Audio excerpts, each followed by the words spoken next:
이걸 어떻게 빼야지? 접촉을 방지. 꽉 물렸네. 우와씨. 전기 차단기에 대해서 설명을 하겠습니다. 전기는, 우리가 쓰는 전기는 필수적으로 필요도 합니다. 필요도 하지만 위험도 합니다. 그러니까 안전하게 쓰기 위해서 어떤 걸 씁니까? 차단기를 씁니다. 차단기를 써요. 가정에 분전함에도 차단기가 있고 건물에도 분전함에도 모든 차단기들이 있습니다. 전문가가 되려고 하면 무엇을 알아야 되느냐? 이론도 알아야 되고 실무도 알아야 되고 그 다음에 변천사도 알아야 됩니다. 변천사도 알아야 돼요. 제가 태어난 해는 1964년에 태어났습니다. 60년대는 기억을 못하죠. 제가 초등학교 3학년 때 저희 집에 전기가 들어왔습니다. 전기 들어오는데 차단기를 보니까 어떤 게 있었냐면 이렇게 납으로 된 휴즈가 있더라고요. 15A 뭐 이렇게 써져 있었습니다. 그런데 이게 탁 끊어지면 납을 구할 수 없었잖아요. 그러니까 이런 데를 막 철사로 동여매 가지고 쓰기도 했습니다. 납으로 들어왔는데 두 가닥이 들어올 거 아닙니까? 이렇게 두 가닥이. 접지선 같은 것은 구경을 못했습니다. 접지선은 접지가 없었고 이렇게 납으로 되어 있는데 이것을 보호해야 될 거 아니에요. 보호하는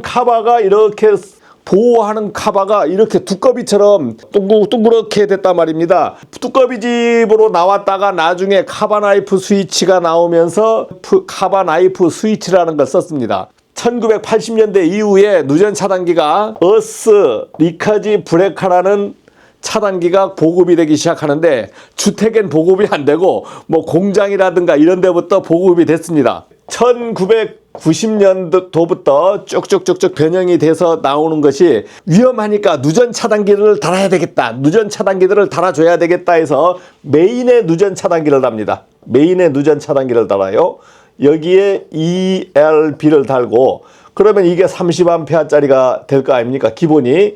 그 다음에 여기에 NFB, 노 퓨즈 브레이커. 그러면 여기는 20A, 뭐 20A 이렇게 지금 대한민국의 오래된 주택은 전부 ELB입니다. 여기가 누전 차단기고 여기가 누전 차단기고 여기가 과전류 차단기로 되어 있습니다. 누전 차단기들이 보급되고 안전을 중요시 하다 보니까 어떤 문제가 생기냐면 어떠한 회로에 누전이 발생됐어요. 이렇게 누전이 발생되면 이게 떨어지는 게 아니고 이 메인이 떨어져 버립니다. 전체 정전이 되는 거예요. 그 다음 여기서 누전이 발생해도 여기가 떨어지는 게 아니고 여기가 떨어져 버립니다. 차단기 동작의 문제점이 뭐냐면 95% 이상이 누전이에요. 누전으로 오프돼 버리는 겁니다. 메인이 떨어지는 거예요. 메인이 떨어지니까 야 이거 안 되겠다. 법을 바꾸고 메인하고 부하측하고 차단기를 조합을 바꿔줘야 되겠다.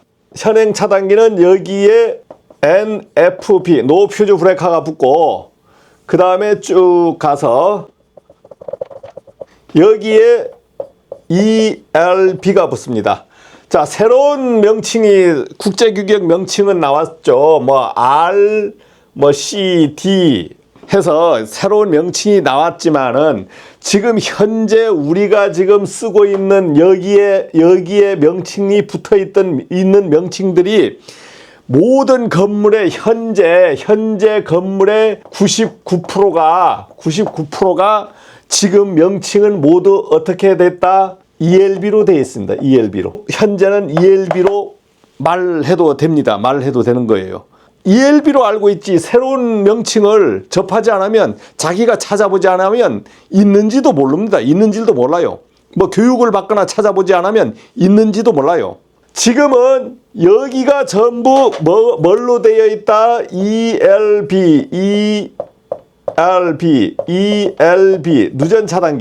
누전 차단기로 되어 있으니까 어떠한 전열의 누전이 이렇게 발생하면 여기만 트립된다. 누전돼서 차단되는 게 95% 이상이다 보니까 누전 차단기를 부하측에 달고 여기에는 과부하 차단기를 다는 겁니다. 차단기가 차단되는 원인은 두 가지입니다. 1번 과부하, 두 번째는 누전 차단되는 종류로 나눠요. 자, 여러분들이 과부하 차단은 쉽게 볼 수 없습니다. 과부하 차단에서 발생되는 게 쇼트, 합선이죠. 합선. 탁 하면 붙는 거. 탁 붙어서 떨어져 버리는 거. 실수로 인한 사고잖아요. 이걸 어떻게 빼야지? 접촉을 방지. 꽉 물렸네.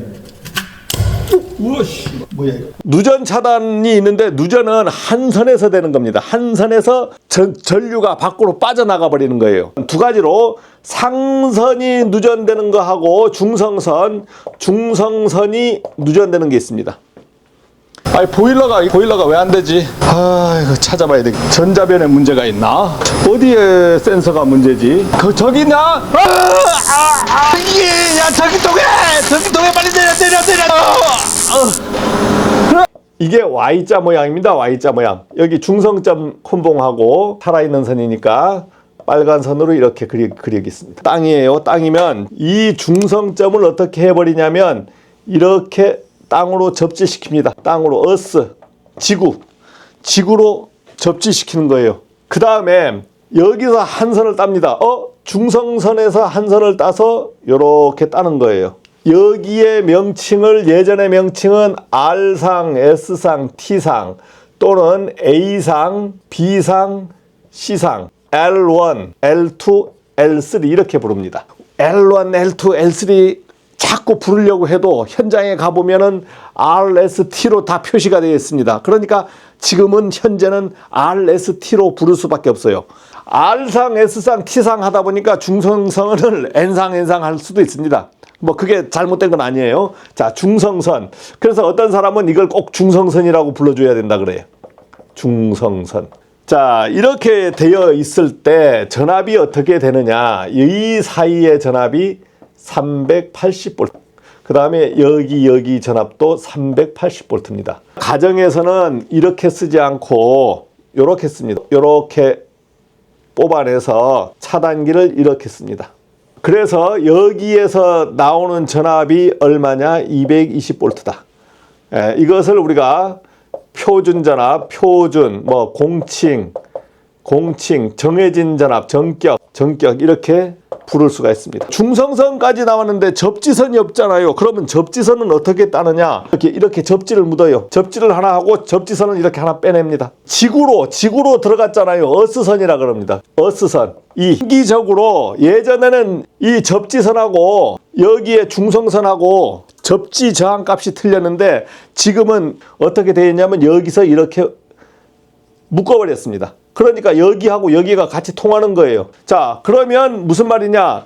이게 땅으로 이렇게 박혔기 때문에 여기에 땅으로 박혔고 사람도 여기에 서 있고 뭐 사람도 0, 이것도 0, 이것도 0, 뭐 이것도 0입니다. 내가 중성선을 이렇게 손으로 잡아도 통하지 않는 거죠. 똑같은 영전이거든요. 영전이. 이 전압은 어떻게 되느냐? 380에다가 루트 3 해가지고 220V가 됩니다. 여기도 마찬가지 똑같은 것입니다. 380에다가 루트 3 해서 220V가 됩니다. 문제는 어떠한 문제가 생기냐? 여기 전압이 어떻게 되느냐 이거지. 여기 전압이 같이 묶여 있잖아요. 그러니까 이것도 빵, 이것도 빵이니까 이게 0V다. 이렇게 생길까? 아니다 이거지. 아니. 여기는 말단 아닙니까? 여기가 0이지만 이렇게 오면서 이 저항이 틀립니다. 도체에 저항이 있어요. 저항. 그 다음에 여기에 도체에 저항이 틀립니다. 저항값이 틀리다 보니까 여기에서 전이차가 생겨버립니다. 그래서 실제 측정해 보면 여기하고 여기를 측정하면 얼마가 나오냐면 보통 V는 뭐 0.370V 여러분들이 현장마다 틀려요. 뭐 1V, 1.211V 뭐 이런 식으로 막 전압이 높진 않았는데 들쭉날쭉 하는 거예요. 접지선하고 중성선 자르려면 어느 게 살아있는지 알아야 될 거 아닙니까? 이게 살아있어요.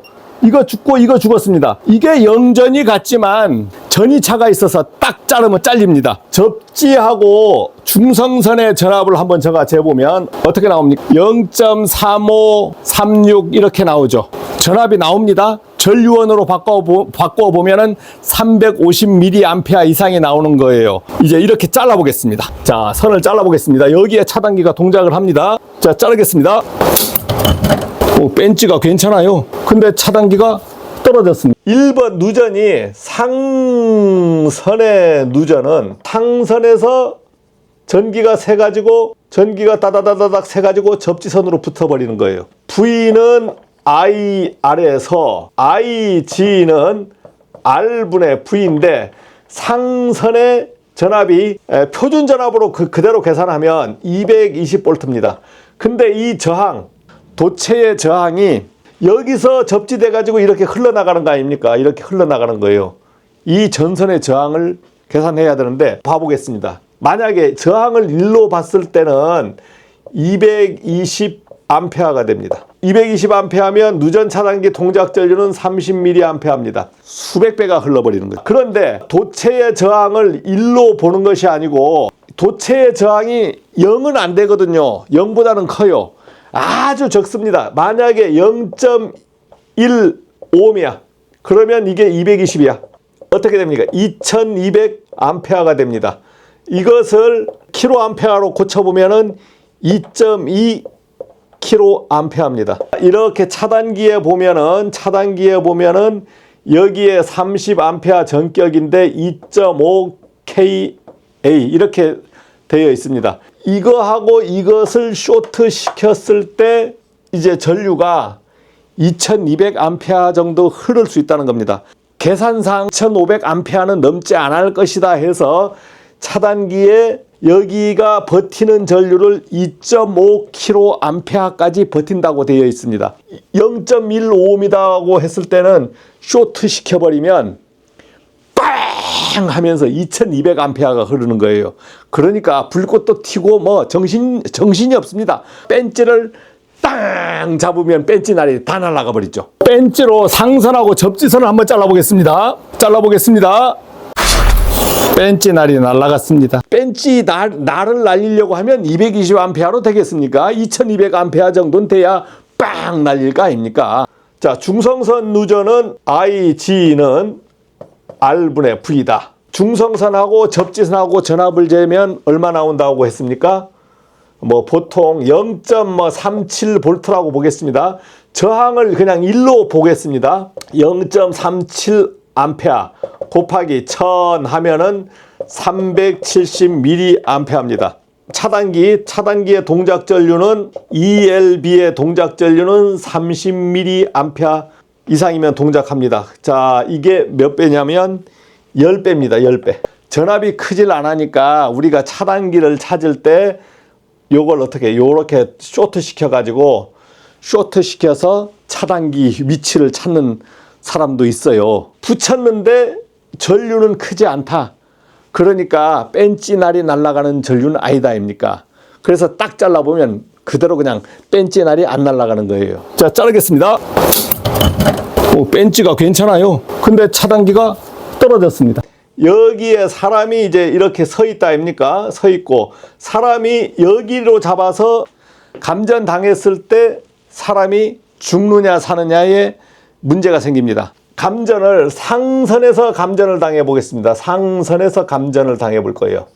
그러면 지락전류 IG는 R분의 V, 즉 220V에다가 인체의 저항이 10,000ohm도 넘지만 사람이 축축히 젖었어. 비에 젖든 손에 물이 묻든 이렇게 젖었을 경우에 저항이 어떻게 되느냐. 그 저항값을 재야 되겠지만 이론적으로 만약에 5,000ohm이라고 보겠습니다. 그러면은 220V에다가 5,000ohm 이렇게 해서 나눠버리면 220에 5,000을 나누면 0.44A입니다. 이것을 1000으로 곱해버리면 44mA입니다. 44mA. 이제 감전됐는데 차단기가 이 앞에 설치되어 있으면 이 ELB가 떨어져 주지 않으면 사람에게 감전되는 전류가 44mA가 통해버리는 겁니다. 만약 차단기가 안 떨어졌어. 그러면 악 하면서 쇼크를 먹는 거예요. 죽는 전류까지는 아닙니다. 크게 쇼크돼. 그러면 어린아이 정도는 죽어버릴 수도 있습니다. 그러니까 차단기가 떨어져 누전. 줘야 되는 겁니다. 30mA. 30mA가 기준입니다. 30mA지만 차단기에 보면은 부동작 전류가 있어요. 동작하지 말아야 되는 거. 15mA가 흘렀을 땐 동작하지 말아라. 상시 누설 전류가 발생할 수 있습니다. 인정하는 누설 전류가 있어요. 그 범위를 15mA까지입니다. 15mm 이하에서 누설 전류가 흘렀다고 차단기가 퉁퉁 떨어져 버리면 전기를 쓰지 못하는 겁니다. 두 번째는 중성선의 감전이 되겠습니다. IG는 자, 여기서 전압이 0.37V라고 했습니다. 그러면 인체의 저항을 5000ohm입니다. 자, 이렇게 하면은 0.0007A 곱하기 1000을 해보면 0.07mA 감전이 이렇게 잡는 거예요. 사람 손으로 0.07mA 느낌도 없습니다. 느낌도 없어요. 중성선의 감전이 되면은 아무런 문제가 없습니다. 중성선하고 이것을 쇼트 시켜 버렸을 때는 이때는 오음이 5000ohm이 아니고 0.37V 1ohm만 되는 게 아니고 0.5ohm도 될 수 있잖아요. 수백 mA가 흘러버립니다. 흐르면서 여기 차단기가 바로 떨어져 버리는 거예요. 자, 이렇게 차단기 특성에 대해서 설명드렸습니다. 고맙습니다.